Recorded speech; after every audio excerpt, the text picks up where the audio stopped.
نہیں اللہ کو ہے اتنی تیری گفتگو پسند۔ اللہ نے محبوب سے فرمایا پیارے آپ فرما دے قل کیا کہیں هل يستوي الذين يعلمون والذين لا يعلمون، اے محبوب آپ کہیں، کیونکہ آپ کے ذریعے سے کالے اور گورے کا فرق ختم کیا گیا، عربی اور عجمی کا فرق ختم کیا گیا۔ اب آپ کہہ دیں کہ کیا علم والے اور بغیر علم والے دونوں برابر ہو جائیں گے؟ نہیں، دونوں کی برابری نہیں ہے، ہر جگہ سب برابر ہے، لیکن قرآن ایک لکیر کھینچ رہا ہے، فرق کی حد فاصل ہے کہ کیا علم والوں کا مقام ہے، علم والے یعنی جاننے والے اور نہ جاننے والے دونوں برابر نہیں۔ اب اگر اس کو ایک اور مقام پر دیکھیں، یہاں قرآن علم اور علم نہ ہونے کی بنیاد پر فرق کر رہا ہے۔ علم والوں کا مرتبہ بلند ہے، جن کے پاس علم نہیں ان کو وہ مرتبہ حاصل نہیں، اور دوسرے مقام پر پھر قرآن کہتا ہے جہاں برابری نہیں ہے الگ الگ چھانٹ دیا۔ قرآن کہتا ہے لا یستوی اصحاب النار و اصحاب الجنہ، اے محبوب سے یہاں کہلوایا گیا ہے کہ علم والے اور بغیر علم والے دونوں برابر نہیں، اور اب دوسرے مقام پر کہا جا رہا ہے کہ جنت والے اور جہنم والے دونوں برابر نہیں، تو گویا کہ علم والے بغیر علم والے دونوں برابر نہیں، جنت والے اور جہنم والے دونوں برابر نہیں۔ تو قرآن کی تفسیر قرآن بالقرآن سے پتہ چل رہا ہے کہ علم کا راستہ جنت کی طرف لے جاتا ہے، اور علم کے بغیر جو راستہ جاتا ہے وہ جہنم کی طرف لے جاتا ہے۔ علم کی اہمیت یہ ہے، علم کا راستہ جنت کی طرف، اسی لیے اللہ کے رسول صلی اللہ علیہ وآلہ وسلم فرماتے ہیں جو علم کے راستے میں نکلتا ہے، جو علم کی تلاش میں نکلتا ہے، جنت اس کی تلاش میں نکلتی ہے۔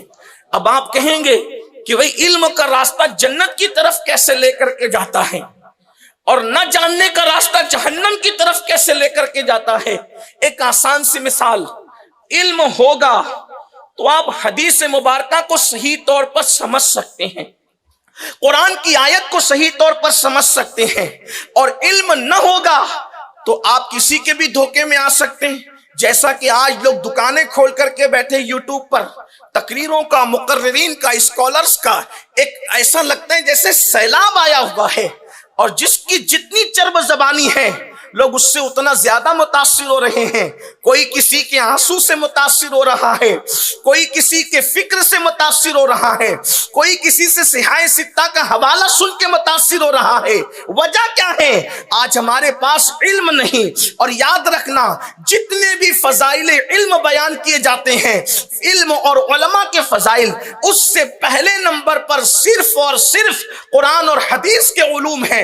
اور یاد رکھنا باقی عصری علوم اور جتنے دوسرے علوم ہیں ہم اس کی اہمیت کا انکار نہیں کرتے، لیکن وہ اس فضیلت کے اندر شامل نہیں ہے، اس کا ثانوی درجہ ہے۔ اللہ اکبر۔ لیکن اصل جو علوم ہے وہ قرآن اور سنت کے علوم ہیں، قرآن اور احادیث کے علوم ہیں۔ میری قوم نے کالج کے زینے پر جا کر کے سائنس جغرافی کو تو حاصل کیا، لیکن قرآن مقدس سے دور رہے، احادیث طیبہ سے دور رہے۔ اور یاد رکھنا آج دنیا جو ہے ہمیں کالج جانے سے نہیں روکتی، آج دنیا یونیورسٹی جانے سے نہیں روکتی، آج دنیا سائنس اور جغرافی پڑھنے سے نہیں روکتی۔ دنیا کو جو چیز کھٹکتی ہے وہ یہ مکاتب کھٹکتے ہیں، یہ مدارس کھٹکتے ہیں۔ کیوں؟ اس لیے کہ دنیا جانتی ہے جتنے علوم حاصل کریں گے اس سے جسم سورے گا، اور مصطفیٰ پر نازل ہونے والا قرآن یا مصطفیٰ کی زبان سے نکلنے والی حدیث کے علوم سیکھیں گے تو پھر ان کا دل سنورتا نظر آئے گا۔ اور یاد رکھنا جسم سورے گا تو اسے مٹی کھا سکتی ہے، لیکن دل سنور جائے گا تو پھر کفن بھی میلا نہیں ہوا کرتا، اور انسان کی نسلیں سنور جایا کرتی ہے۔ اسی لیے لوگوں کو رکاوٹ ہے، تکلیف ہے، علم دین سے ہے، اور جو لوگ علم دین نہیں سیکھتے ان کو وہ کبھی بھی اغوا کر سکتے ہیں، کبھی بھی گمراہ کر سکتے ہیں، کبھی بھی تباہ و برباد کر سکتے ہیں۔ اللہ اکبر۔ آج ہم علم قرآن، علم احادیث کی طرف توجہ نہیں کرتے، اس لیے کسی بھی اسکالر سے متاثر ہو کر اپنی ایمان سے ہاتھ دھو بیٹھتے ہیں۔